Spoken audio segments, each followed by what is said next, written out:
Obrigado. Glória a Deus.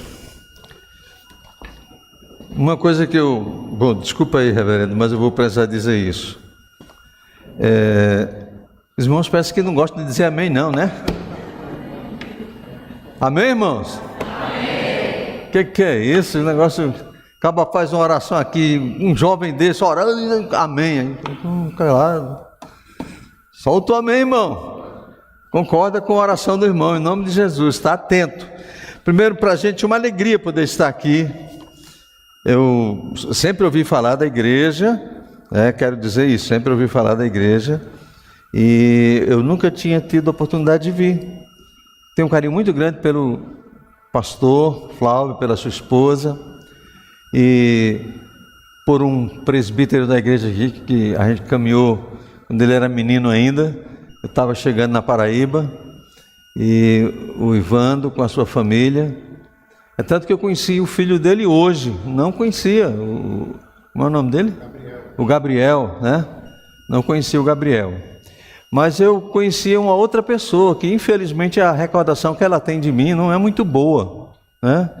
Eu fui chegando aqui, ela disse assim: ô pastor, eu já disse para os meus filhos que o senhor quebrou 2 óculos meus. Que recordação, né, Iana?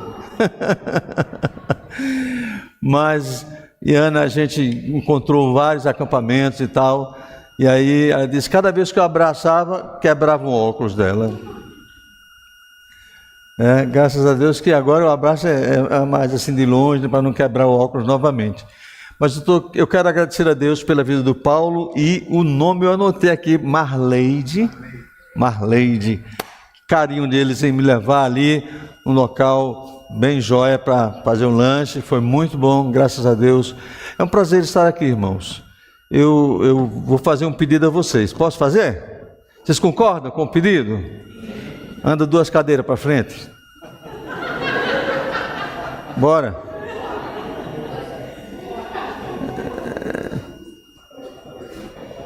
Esse negócio chega na igreja, todo mundo escondido lá atrás, parece pastor quando chega na igreja dos outros, né? Não é verdade?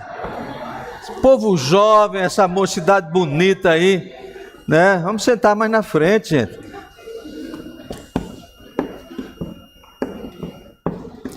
Muito bem. Já que você veio um pouquinho mais para frente, me dá... Quanto tempo daqui para João Pessoa, assim, de noite? Então, umas 2 horas mais ou menos, para não ir muito rápido, né?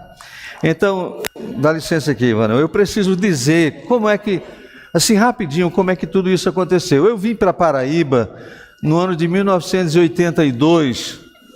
Eu era... eu sou era membro de uma igreja presbiteriana lá em Natal, Igreja Presbiteriana do Alecrim. E durante os meus 3 primeiros anos de seminário em Recife, né, eu tive algumas dificuldades com relação à amizade entre o meu presbitério e a minha igreja. Eles eram muito amigos, assim, e tinham dificuldades de concordar quem deveria assumir a minha presença no seminário. E depois de 3 anos de dificuldades entre eles, até que eles decidiram assim, nem eu nem você, nenhum nem outro, então procura um lugar para onde você vai. Então me soltaram, e eu encontrei alguns amigos que moravam aqui na Paraíba. Um deles tinha sido meu professor, e 2 eram amigos que eu conhecia, e eles me convidaram, venha para Paraíba. E aí, no meu último ano de seminário, eu vim para Paraíba, fiquei em João Pessoa, trabalhando na igreja presbiteriana de Jaguaribe, onde tinha o Ivando lá como um garoto, um adolescente. E foi um tempo muito especial mesmo. A gente ficou ali 1 ano. Eu terminei o meu curso no seminário e fui ordenado pastor na Paraíba. Eu fui para o seminário como candidato do Rio Grande do Norte, mas fui ordenado como pastor na Paraíba. O meu maior desejo era ser pastor da igreja de Ivando, mas Deus não queria que eu fosse para lá. Aí eu fui para Santa Rita, e ficamos em Santa Rita 14 anos. E nesse tempo em Santa Rita, foi que Deus fez o que está acontecendo hoje. No ano de 1985, eu fui ordenado em 83, em 85 aconteceu um evento desse aqui, ó. uma conferência missionária promovida pela JUVEP na primeira igreja batista. Naquele tempo, a JUVEP trouxe para João Pessoa os dois maiores ícones da missiologia no Brasil. Pastor Edson Queiroz, da Igreja Batista de Santo André, primeira Igreja Batista de Santo André, e o pastor Roberto Harvey, que era o diretor da UEC Internacional, da Missão Amém no Brasil. Esses eram os homens mais conhecidos na área de missões.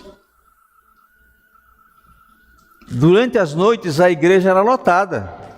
E aí fizeram uma programação no período da tarde, que era justamente para a liderança. E eu resolvi ir no período da tarde.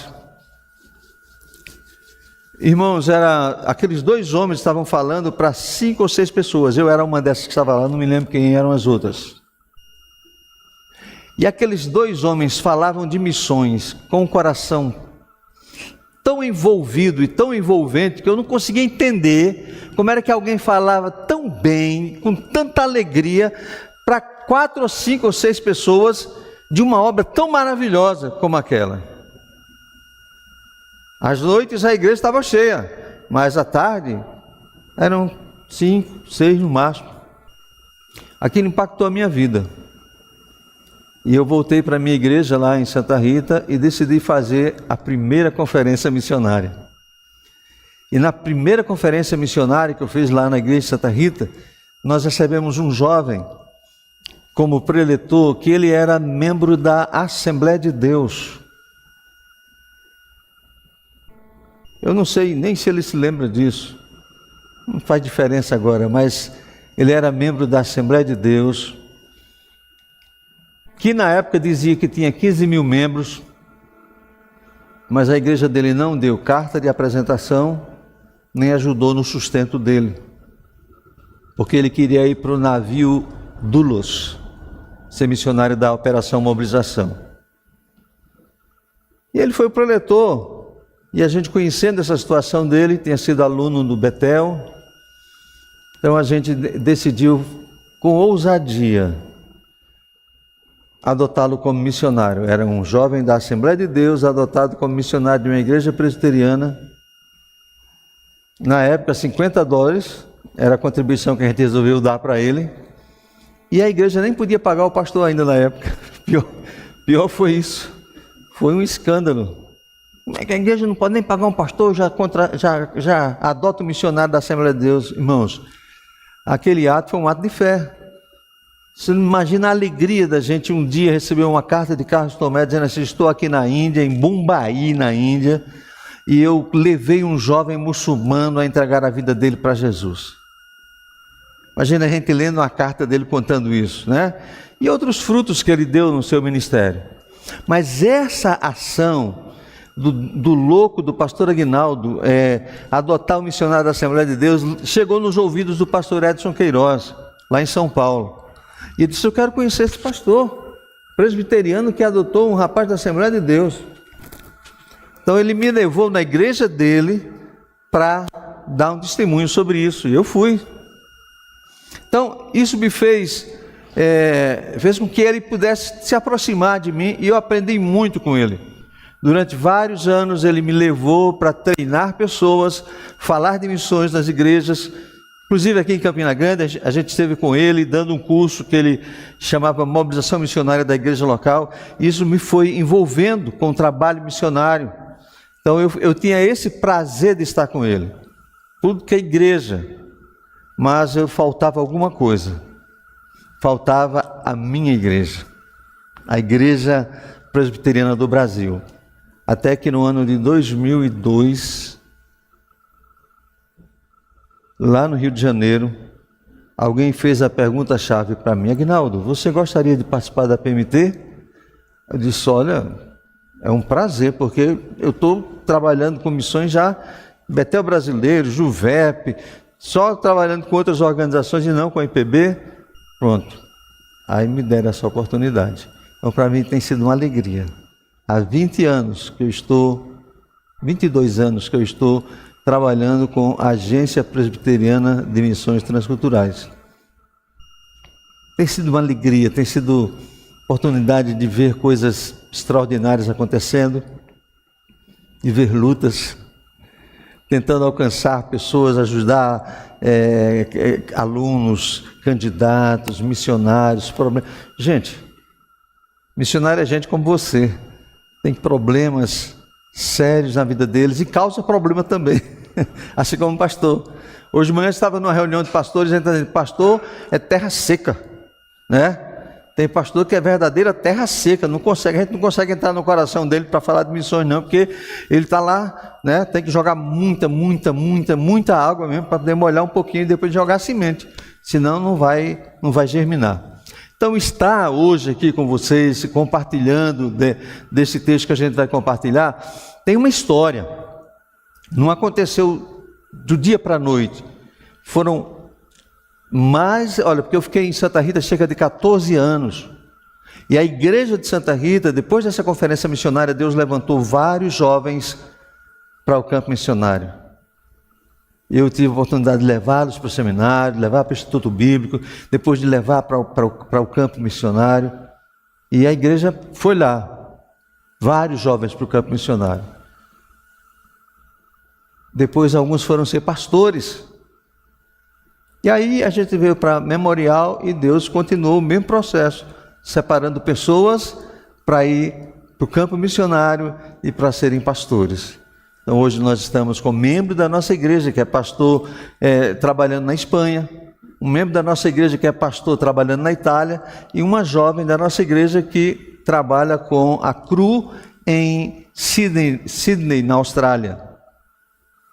E esses são membros da igreja, mas a igreja tem outros missionários que ela adotou ao longo desses anos.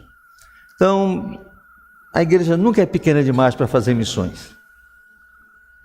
Ela nunca é pequena demais para fazer missões.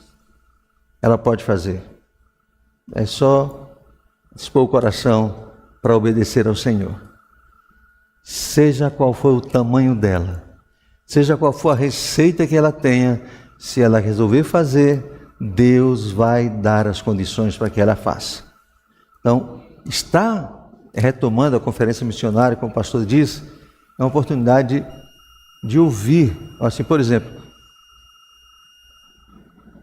nesse momento, nós não temos, eu gostaria que tivesse, nós não temos jovens na nossa igreja lá em João Pessoa.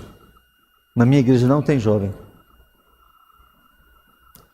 Mas eu estava dirigindo de João Pessoa para cá e pensando assim, não tem jovem, mas os jovens que tinham lá foram todos para a obra missionária. Né? Deus foi levando, levou um, levou outro. Então, estão como ministro, como pastor, como missionário, em vários lugares. Claro que Deus pode mandar outros, e certamente Deus vai mandar. Posso ouvir um amém da igreja agora? Amém. Então, ore para que Deus, pastor não ouça, mande muitos jovens daqui para o campo missionário, muitos, tá bom? Mande mesmo, e Deus vai dar a provisão, Então, irmãos, orem pelo nosso trabalho, pelo nosso ministério. Às vezes eu penso que eu já estou com quase 70 anos, irmão, eu estou ficando velho, 70 anos, eu estava olhando para a barba do varão ali, eu já tive uma barba, graças a Deus me libertei dela, né? Mas 69 caminhando para os 70 em março. Então, de repente, você vai ficando assim, meio sambadinho e tal, mas Deus vai dando. Vocês lembram de um camarada que quando foram dar a terra para ele, disse, não quero esse negócio fácil não, quero uma coisa mais difícil. O que deram para ele? Deram um monte para ele conquistar. Como é o nome dele? Quem lembra? Quem lembra desse homem?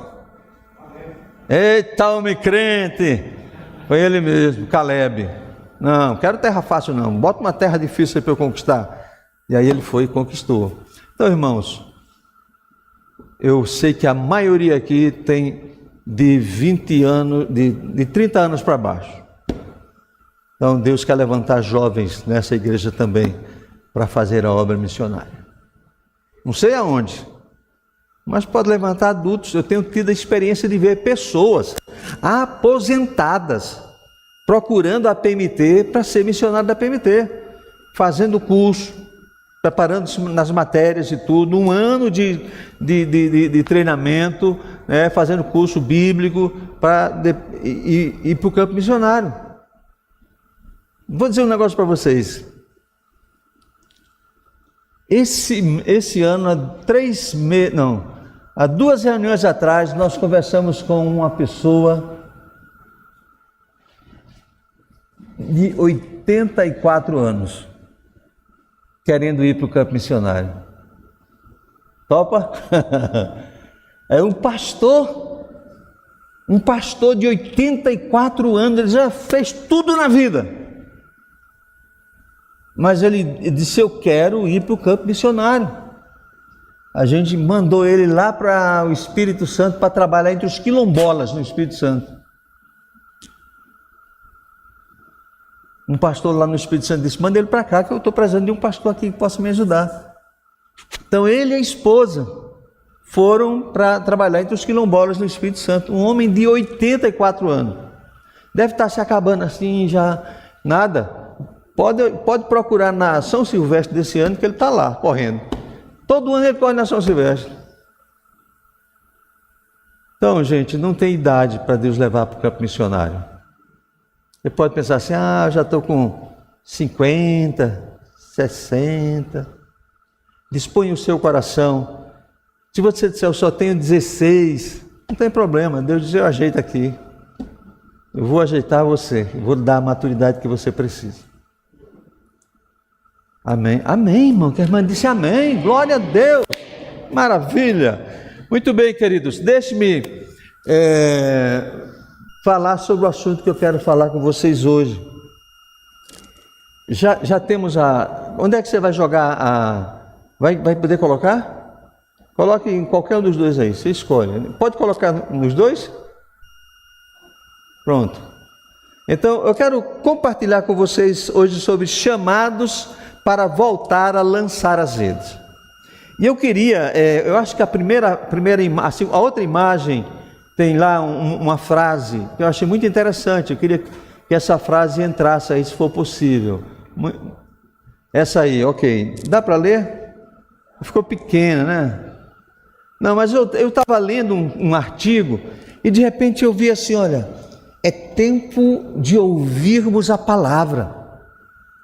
É tempo de colocar em prática, sair do comodismo, obedecer ao chamado de Deus. Há muitas almas perdendo-se e às vezes não havendo nada. Nós não estamos fazendo nada. É hora de arregaçar as mangas e juntos lutarmos pelo nosso povo, por nossa região. Não podemos fazer de conta de evangelizar. O tempo é agora. E nosso Deus tem pressa e quer precisar de mim, de você, para levar a palavra de salvação, palavra que cura, palavra que liberta. Aí o texto continuava: não é à toa que o Senhor vem falando conosco de um novo tempo, de proclamar a palavra, de lançar as redes. Para lançar as redes como o Senhor está pedindo a cada um de nós, nós precisamos de parar e consertar as redes que os discípulos fizeram. Convido você a, nesse tempo de espera de um novo Pentecoste, clamar ao próprio Espírito Santo que nos conduza, consertando tudo que precisa ser consertado em nós, em nossas famílias, em nossos relacionamentos, em nossos trabalhos e principalmente em nossos grupos de oração. Que palavra tremenda, né? Você acredita? Quem escreveu essa palavra? Renovação Carismática Católica de Tocantins. Caraca, esse pessoal é crente e não sabe ainda. Meus amados, observe que aquilo que Jesus fez, Ele continua fazendo hoje. Onde quer que Ele fosse, Ele sempre arrastava a multidão atrás dele. A mensagem de Cristo era profunda, era surpreendente, diferente e mais autoritária do que o ensino dos líderes religiosos da sua época. Se você lembrar do capítulo 7 do Evangelho segundo João, alguns guardas foram enviados para prender Jesus, e quando eles chegaram, eles ouviram Jesus falando, e ao invés de prender Jesus, eles voltaram para as autoridades e disseram assim: olha, jamais vimos alguém falar como esse homem. Vocês não foram lá para prendê-lo? Fomos, mas quando ouvimos Jesus falando do jeito que ele falou, a gente disse: não vai prender esse homem. Nunca vimos alguém falando assim como ele fala. Tem um dos pais da igreja, que é a próxima imagem, chamado Clemente de Alexandria. É um dos importantes pais da igreja. Ele viveu entre o ano 150 e o ano 217 depois de Cristo. Ele escreveu uma poesia por volta do segundo século, e ele mostra assim, nessa poesia, uma coisa pequena, um verso, que mostra os salvos em Cristo consagrando-se na tarefa de abençoar e de salvar outros. Aí ele escreveu assim, ó: pescadores de homens, no mundo agitado fora, deste inquieto mar do pecado, recolhe-nos, Senhor, para ti agora. Das vagas dos conflitos para fora, na isca da vida bem-aventurada, puxando para a praia a tua rede cheia, com escolhidos peixes carregada. Ele estava falando da grande tarefa que o Senhor Jesus nos dá nesse texto. Abra sua Bíblia, por favor, Evangelho segundo Lucas, capítulo de número 5, e nós vamos ler os primeiros 11 versículos desse texto. Aconteceu que, ao apertá-lo a multidão para ouvir a palavra de Deus, estava ele junto ao lago de Genezaré, e viu 2 barcos junto à praia, mas os pescadores, havendo desembarcado, lavavam as redes. Entrando em um dos barcos, o que era de Simão, pediram que o afastasse um pouco da praia, e assentando-se ensinava do barco as multidões. Quando acabou de falar, disse a Simão: faze-te ao largo e lançai as vossas redes para pescar. Respondeu Simão: mestre, havendo trabalhado toda a noite, nada apanhamos, mas sob a tua palavra lançarei as redes. Isto fazendo, apanharam grande quantidade de peixes e rompiam-se-lhe as redes. Então fizeram sinais aos companheiros do outro barco para que fossem ajudá-los, e foram, e encheram ambos os barcos a ponto de quase irem a pique. Vendo isto, Simão Pedro prostrou-se aos pés de Jesus, dizendo: Senhor, retira-te de mim, porque sou pecador. Pois à vista da pesca que fizeram, e a admiração se apoderou dele e de todos os seus companheiros, bem como de Tiago e João, filhos de Zebedeu, que eram seus sócios. Disse Jesus a Simão: não temas, doravante serás pescador de homens.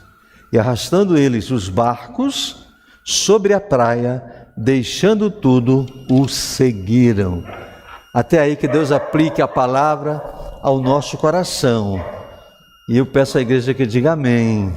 Amém. Deus, a igreja é tua, a palavra é a tua palavra. Faz-nos compreender as verdades que ela nos ensina nessa noite, Pai. Eu te peço em nome de Jesus, amém.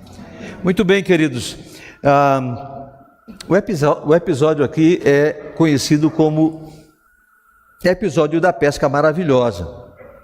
Ele é narrado pelo Evangelho de Lucas, né? Ele marca, de certo modo, marca o início do ministério de Jesus com os seus primeiros colaboradores. E tudo começa após uma noite fracassada. Uma noite fracassada. Aquela noite, os discípulos, ou aqueles homens que eram acostumados à pesca, inclusive tinham uma companhia, uma espécie de concessionária entre eles ali, trabalhavam juntos. Pedro, Tiago e João, que eram irmãos, e eles eram sócios. Trabalhavam ali. E agora, após aquela noite fracassada, quando Jesus se depara com Pedro e os seus companheiros, eles estavam lavando as redes. eles estavam encerrando a tarefa de uma noite frustrada, sem peixes. A iniciativa do encontro entre aqueles homens frustrados e Jesus não foi de Pedro, não foi de João, não foi de Tiago. A iniciativa daquele encontro foi de Deus, porque Jesus vinha andando às margens do lago de Genezaré, e à medida que Jesus vem andando, a população vem acompanhando Jesus, Jesus para ali e decide iniciar um diálogo com aqueles pescadores. Então foi uma ação de Deus na vida daqueles homens. O episódio marca que aquela noite difícil, de muito trabalho, daqueles dois sócios de Pedro, Tiago e João, horas lançando as redes no mar da Galileia, no lago de Genezaré, ou mar de Tiberíades, como era também conhecido, eles não conseguiram pegar nada. O sucesso que eles esperavam foi frustração no amanhecer do dia. Por que estavam lavando as redes? Porque aquela não era mais hora de pescar. A noite era a hora ideal, e agora eles tinham que lavar as redes, porque não haviam pescado coisa alguma. Você pode imaginar um cara como Pedro, a gente que lê muita coisa sobre Pedro, amanhecendo o dia sem pescar nada. Como é que estava a cara de Pedro juntando aquelas redes? Imagina. Você sabe como é que é aqueles caras meio temperamental, quando ele está chateado. Imagina Pedro chateado. E aí Jesus se aproxima e pede permissão para aquele cujos olhos, o rosto estava estampado o cansaço e a frustração, lavando as redes a fim de guardá-las, porque certamente o coração dele estava cheio de dúvidas. Passamos a noite inteira, não pescamos nada, o que vamos fazer agora? Vamos voltar ainda esta noite para buscar alguma coisa, tentar encontrar alguma coisa? Aquele resultado do trabalho foi frustrante, mas Deus tem algo preparado para eles naquela manhã. Assim, quando a noite pode estar mais frustrante para a gente, lembra o que a Bíblia diz? Que o choro, mas Deus prepara coisas para nós, quando as coisas estão mais escuras, mais cinzas. Deus tem sempre algo. Quando Ele tem um plano para a nossa vida, Ele faz acontecer, faz valer o seu plano. Então observe, queridos, aquele pregador estava caminhando, a multidão atrás dele, e de repente aquele pregador pede permissão para entrar no barco. E ele entra no barco e se assenta no barco, e pede, afasta um pouquinho o barco, e ele começa a falar para aquela multidão que o seguia. E Pedro estava no barco. E Pedro ouviu o que Jesus falou. João ouviu, Tiago ouviu, e a multidão que ali estava. E é interessante que, ao atender o pedido do mestre, ele ouviu atentamente a voz do mestre. Por que você pode perceber que ele ouviu? Porque quando Jesus diz assim, terminou de falar para a multidão, olhou para Pedro e para os seus amigos e disse assim: olha, Simão, faze-te ao largo e lançai as vossas redes para pescar. O que eles estavam fazendo? Estavam lavando as redes, porque não havia mais possibilidade de pescar. E Jesus disse assim: sai um pouquinho e lança as redes para pescar. Olha, que ordem era essa que Jesus estava dando? À luz da narrativa de Lucas, irmãos, era uma ordem sem sentido. Era uma ordem sem sentido para quem passou a noite pescando e não conseguiu pegar nada. Alguém dizer, lance a rede ali. Mas é uma coisa interessante, as palavras de Pedro, elas vão fazer diferença, porque à luz da narrativa de Lucas, nós vamos perceber que aquelas palavras de Jesus ainda hoje fazem diferença. É tempo de voltar a lançar as redes. Diga comigo essa frase: é tempo de voltar a lançar as redes. Mais uma vez. É Está na hora, irmãos. Quando Jesus disse assim, volte para o mar e lance as redes. Deus está nos dizendo que nós temos que voltar a lançar as redes. Como é que a gente percebe o que Deus quer fazer na nossa vida, na vida da nossa igreja, quando nós vemos esse episódio? Pelo menos algumas coisas. A primeira delas, que nós devemos voltar a lançar as redes, porque esta missão de voltar a lançar as redes, ela exige um princípio de obediência.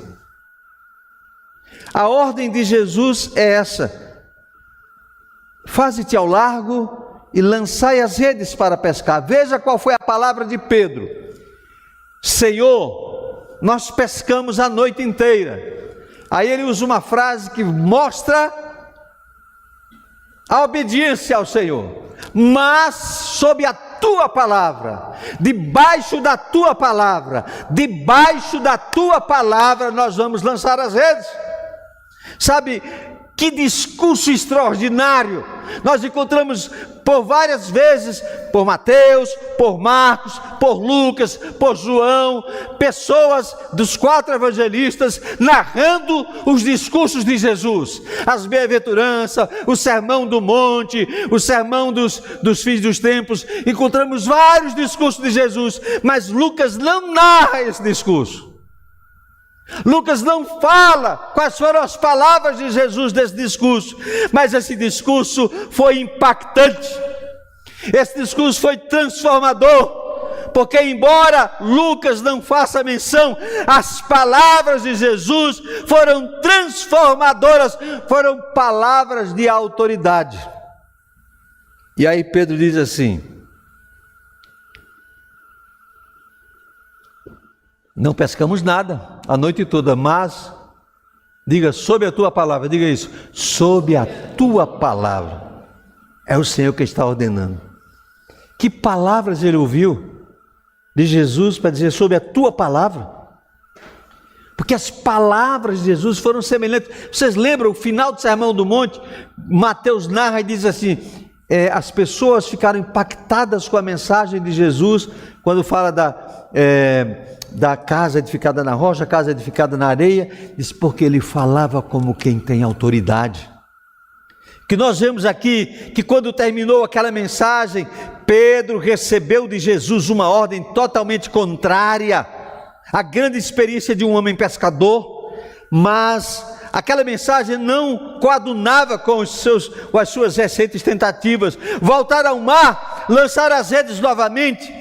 Eles já fizeram isso muitas vezes naquela noite, mas ele disse, sob a tua palavra, isso é, eu vou obedecer o que o Senhor está dizendo, eu vou obedecer a tua ordem, ide por todo mundo e pregai, ide fazei discípulos, sereis minhas testemunhas. Ordens de Jesus que precisam ser resgatadas nesses dias pela sua igreja, um princípio de obediência.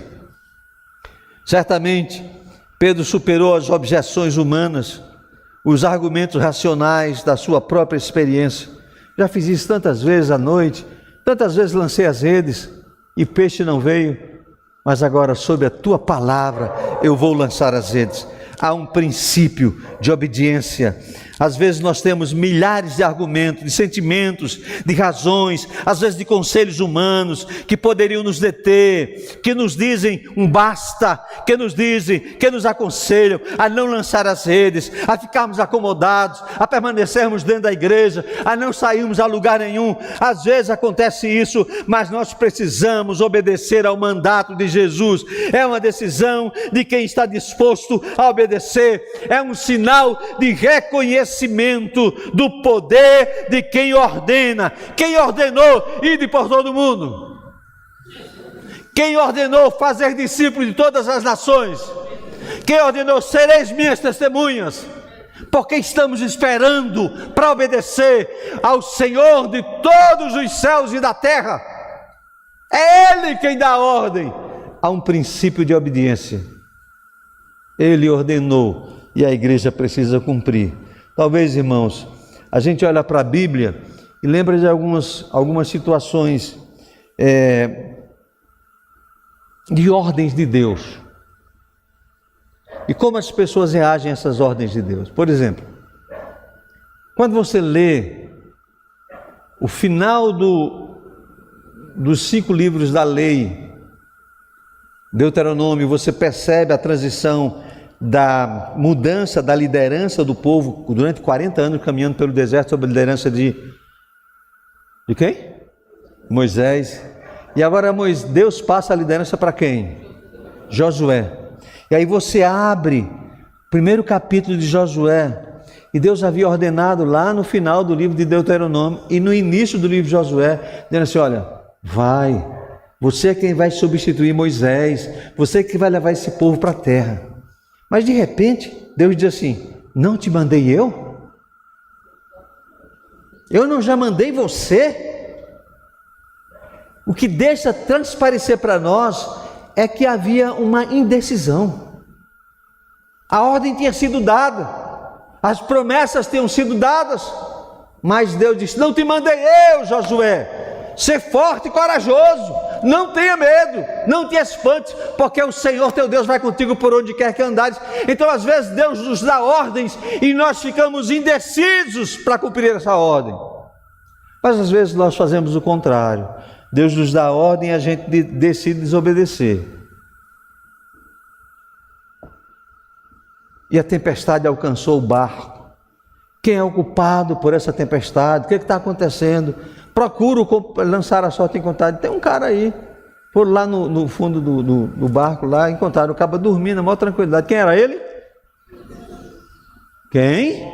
Jonas, dormindo na maior tranquilidade, e o barco sendo sacudido. Por quê? Porque eles fizeram o quê? Desobedeceram. Deus deu a ordem e ele desobedeceu. Segura aí, varão, deixa na primeira ainda, viu? Então esse princípio da obediência não houve indecisão, houve decisão de desobedecer. Deus disse: vai para Nínive. Ele pega o navio para Tarsis, uma direção completamente oposta. E aí tem uma outra coisa maravilhosa, que tem a indecisão, a desobediência e a obediência. Você vê o apóstolo Paulo escrevendo numa das suas cartas, dizendo assim: ai de mim, se eu não pregar este evangelho. Eu tenho que obedecer, eu preciso obedecer. Ai de mim, se eu não levar essa boa nova, se eu não anunciar essa mensagem ao mundo. Ai de mim.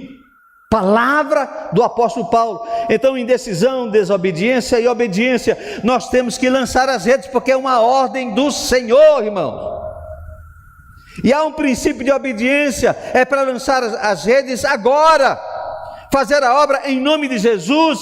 Mesmo nas situações mais adversas da nossa vida, nós precisamos obedecer o Senhor, lançar as redes. Meus irmãos, nós não podemos nos acomodar diante das dúvidas, diante daquilo que vai surgir. O tempo de voltar a lançar as redes é agora. Lance a rede, e você se tornará o quê? Um pescador de homens. Faça isso, porque cada vez que você fizer isso, você estará obedecendo uma ordem do Senhor. Amém, amados? A outra realidade que esse texto nos mostra é que é tempo de voltar a lançar as redes, não somente porque nesta missão há um princípio de obediência, mas nessa missão há uma designação de tarefa. Há uma designação de tarefa. E qual é a tarefa? A tarefa é: você, a partir de agora, vai ser o quê? Pescador de homens. Você vai ser pescador de homens. Mateus usa essa mesma expressão: quando eles vindo após mim, eu vos farei pescadores de homens. É a vocação, a nossa vocação é essa. Deus nos chamou para produzir frutos para a sua glória. Deus nos chamou para testemunhar. Quando falamos de Jesus, nós podemos ver coisas maravilhosas acontecendo. Deus tem um chamado para a sua igreja, Deus tem um chamado para cada um de nós, e Ele aguarda uma atitude. Há uma missão que a gente tem que fazer, há uma missão que a gente tem que exercer. Qual foi a atitude daqueles homens? Não somente de Pedro, Tiago e João, mas dos demais que estavam com ele. O que eles fizeram? Levaram o barco para a praia, puxando o barco para a praia, fizeram o quê? Deixaram tudo. E eles tinham que cumprir a missão. Deus quer que a gente cumpra a sua missão. A missão que exercemos não é nossa, irmãos. Não é a minha missão. Não é a sua missão. Não é a missão desta igreja. É a missão de Deus através de mim, através de você, através desta igreja. A missão é de Deus. Se existe uma missão da parte de Deus, ela precisa ser cumprida. Se há algo que deve ser priorizado, a missão deve ser prioridade. É preciso que a gente se desvincule. O que eu estou precisando deixar agora? Aqueles discípulos deixaram os barcos, que era o instrumento de sobrevivência deles, de vida deles. Deixaram o barco, e aí eles foram fazer a vontade do Pai. Eu e você fomos escolhidos por Deus, louvado seja o nome do Senhor. E você foi escolhido por Deus, e no mar desta vida, Deus chama você e eu para sermos pescadores de homens. Há vidas que estão naufragando, são náufragos nesse mundo, desesperados, angustiados, entregando as suas vidas a Satanás, e precisam de um braço, de uma mão, de uma rede estendida para trazê-los de volta aos caminhos do Senhor. Lembre-se disso. Jesus disse no Evangelho segundo João, capítulo 15, que ele assim: não foste vós que me escolhestes a mim, pelo contrário, eu vos escolhi a vós, para que vades e deis fruto. Então Deus operou uma transformação na vida daqueles homens, assim como Deus operou uma transformação na minha vida, na sua vida. O que é que nós somos? Eu estava morto, e Ele me deu vida, e vida abundante. Eu estava perdido, e Ele me encontrou e me mostrou o caminho para o Pai. Eu era escravo do pecado, e Ele me libertou. Eu estava em trevas, e Ele me deu luz. Eu tenho a luz de Cristo na minha vida, assim como você tem a luz de Cristo. Pedro passou a ter consciência dessa transformação na sua vida, de tal modo que você vai encontrar a história de Pedro, e lá no final ele escreve numa das suas cartas, as seguintes palavras: vós, porém, sois raça eleita, sacerdócio real, nação santa, povo de propriedade exclusiva de Deus, a fim de proclamardes as virtudes daquele que vos chamou das trevas para a sua maravilhosa luz. Vós sim, que antes nem erais povo, mas agora sois povo de Deus, que não tinhas alcançado misericórdia, mas agora alcançastes misericórdia. Eita, glória a Deus, irmãos. Estávamos perdidos e Ele nos achou e transformou a nossa vida. Você é nova criatura?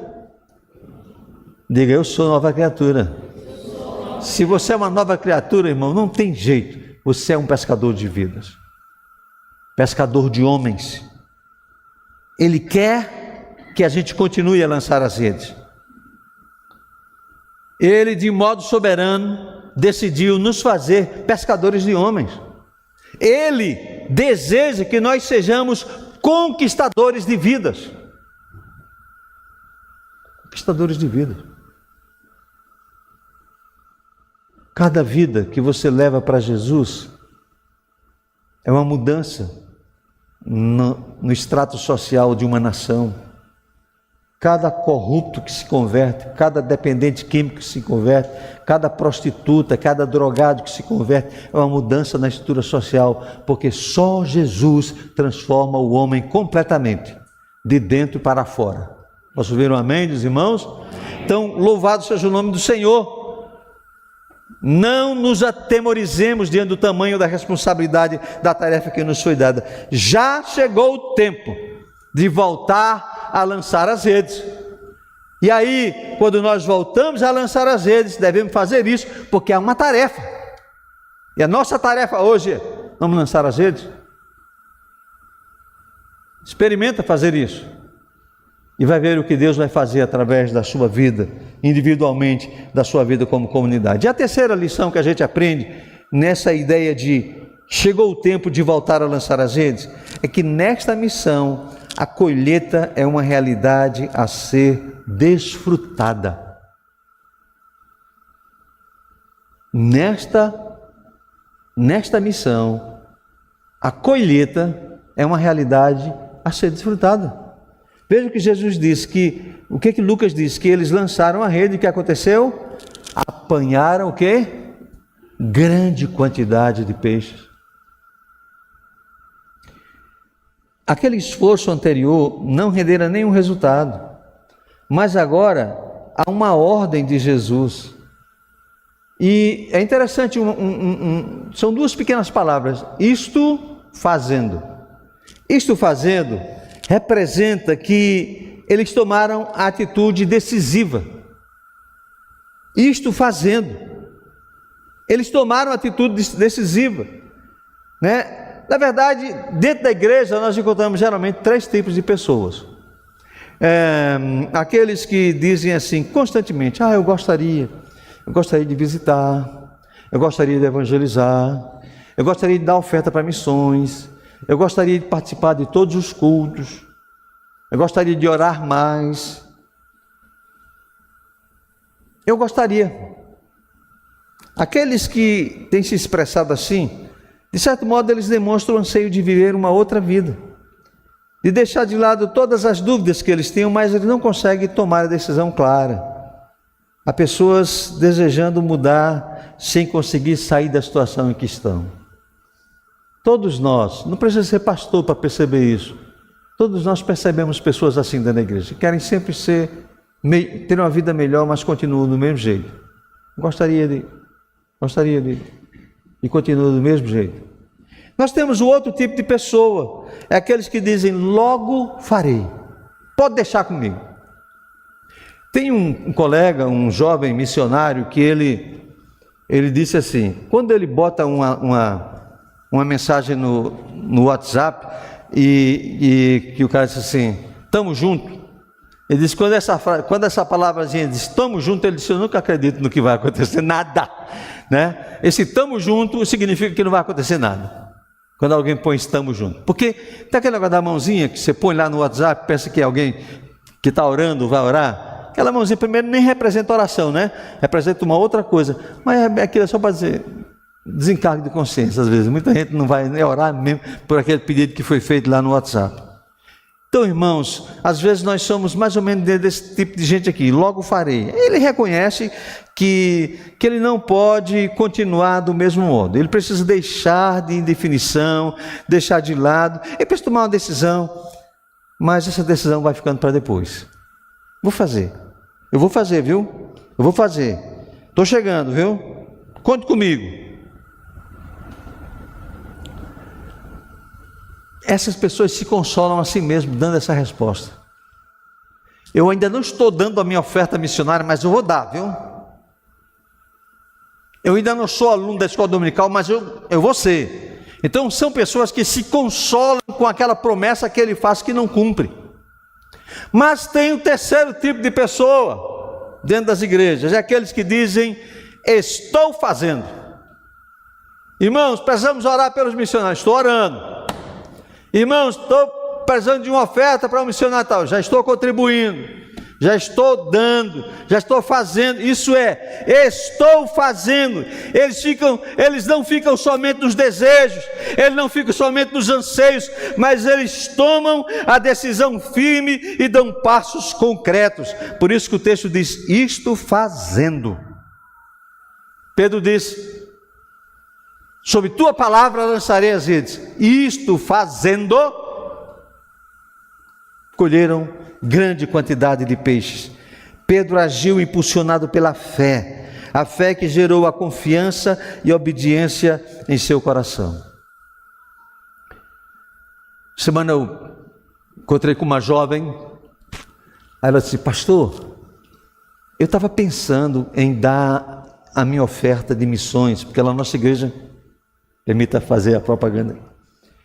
Assim, quando chega o mês de agosto, nós falamos do dia 1º ao dia 31 de agosto sobre a obra missionária, sobre tudo. Aí quando chega do dia 20 em diante, a gente começa a fazer uma divulgação do nosso voto, que chama assim, eu fiz um voto a Deus e essa vai ser a minha oferta durante um ano para a obra missionária. E a igreja só vai usar essa oferta para missões. E aí o irmão faz um voto, tem um que dá 10, outro dá 20, outro dá 50, outro dá 100, outro dá 1000. Os que dá, cada um dá quanto pode. Aí ela disse assim, pastor, eu estava pensando, mas eu vou deixar os meus R$40 mesmo, vou manter os 40, que é o que ela dava o ano passado. Aí eu, tudo bem, minha irmã. Isso foi no domingo. Na segunda, ela pegou uma carona comigo, aí disse assim, pastor, eu estava pensando, eu acho que eu vou botar uns 50 mesmo. Vou botar mais 10. Eu digo, que bom que você vai botar mais 10. Então, e ela disse assim, ela se sentiu constrangida e dizia assim, eu não vou aumentar em nada a minha oferta, né? Vou aumentar em nada.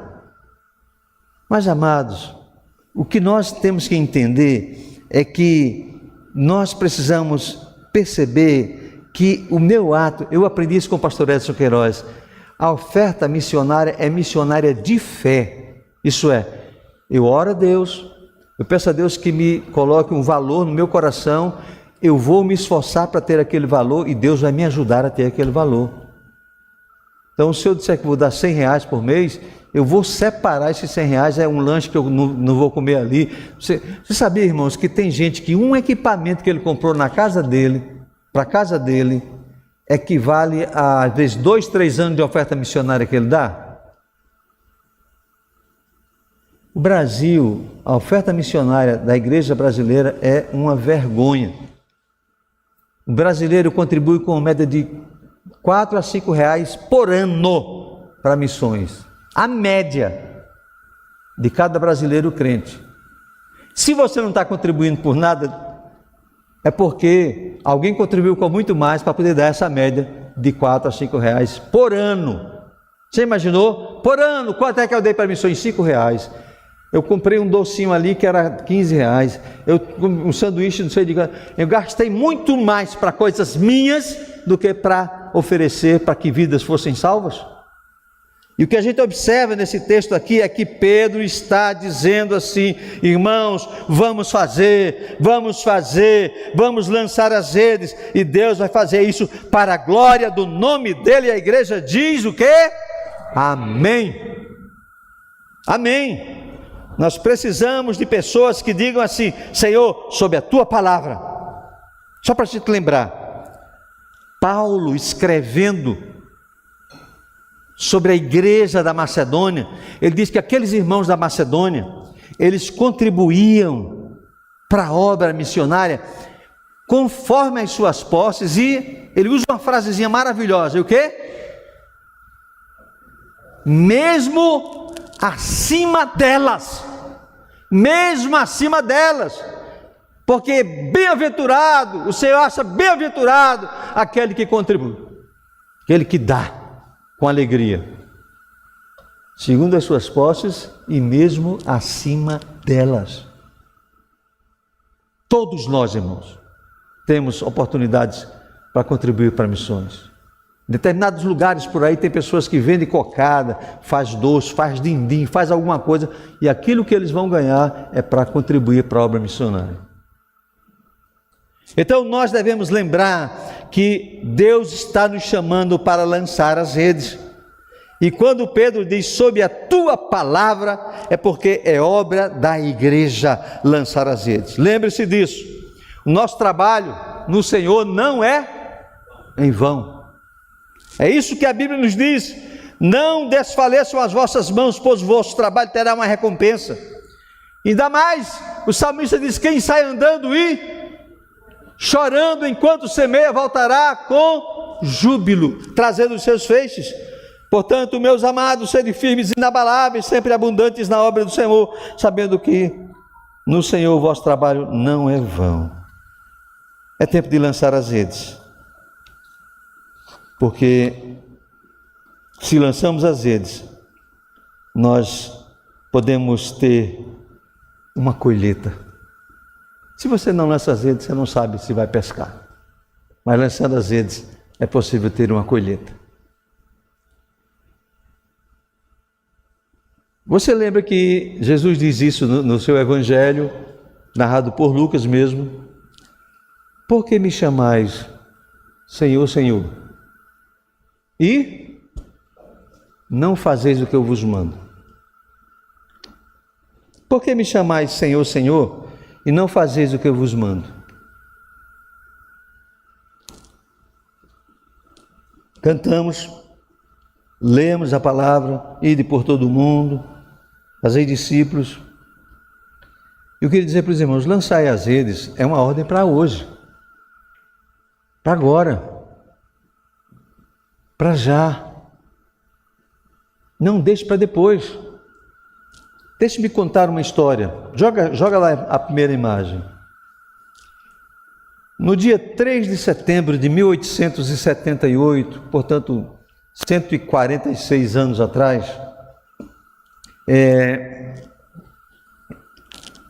navegava pelo rio Tâmisa um navio chamado Princesa Alice. O rio Tâmisa é na Inglaterra.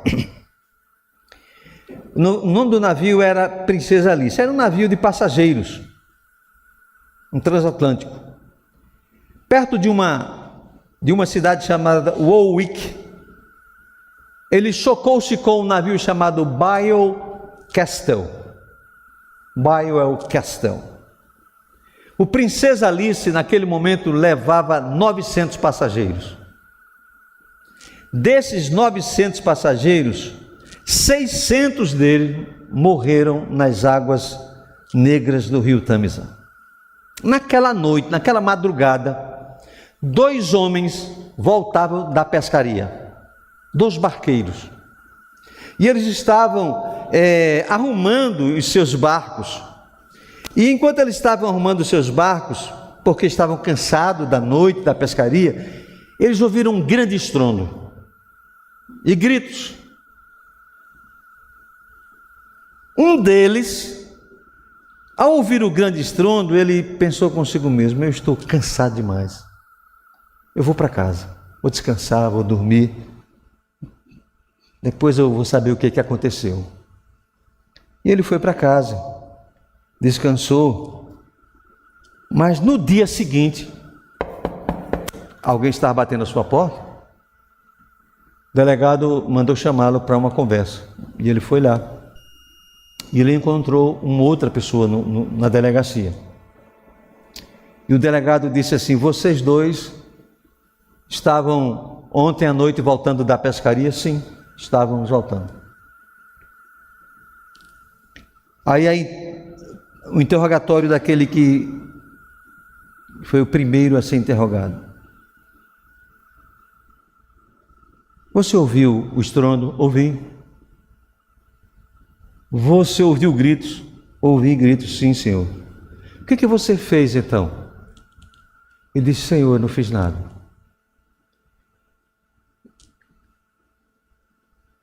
Eu fui para casa, estava muito cansado, fui para casa, eu não fiz nada. Aí o delegado disse assim: você não se sente envergonhado por isso? Ele disse: senhor, a vergonha jamais me abandonará até que eu morra. E o delegado dirigiu-se para o outro barqueiro e disse assim: você ouviu o estrondo? Ele disse: ouvi. Você ouviu gritos? Ouvi. E o que você fez? Ele disse: doutor, eu pulei para dentro do meu barco, avancei em direção ao naufrágio com toda a minha força. Eu enchi o meu barco de mulheres e crianças, até o ponto de ser perigoso recolher mais alguém. E eu me afastei daquele lugar gritando: ó Deus, manda um barco maior. Ó Deus, manda um barco. Põe a outra imagem. Diante do chamado de Deus para você nessa noite, Qual dos barqueiros você tem sido ultimamente?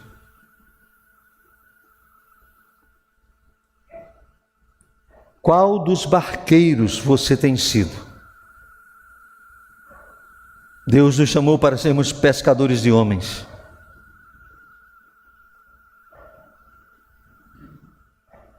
Que barqueiro eu quero ser daqui para frente?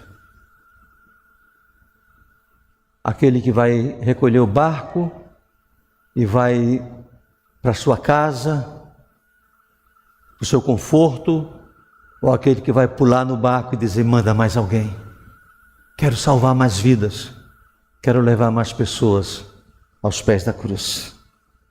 Deus está nos chamando para voltar a lançar as redes, e o que Deus espera é que a gente faça uma opção para ser o segundo barqueiro e não o primeiro. Que o Senhor nos abençoe. Amém. Pai, obrigado pela Tua palavra. O Senhor nos chamou para sermos lançadores de redes, para acolher aqueles que o Senhor tem separado para a Tua obra. Usa-nos como pessoas individualmente, mas usa-nos como igreja para voltar a lançar as redes. Em nome de Jesus, amém.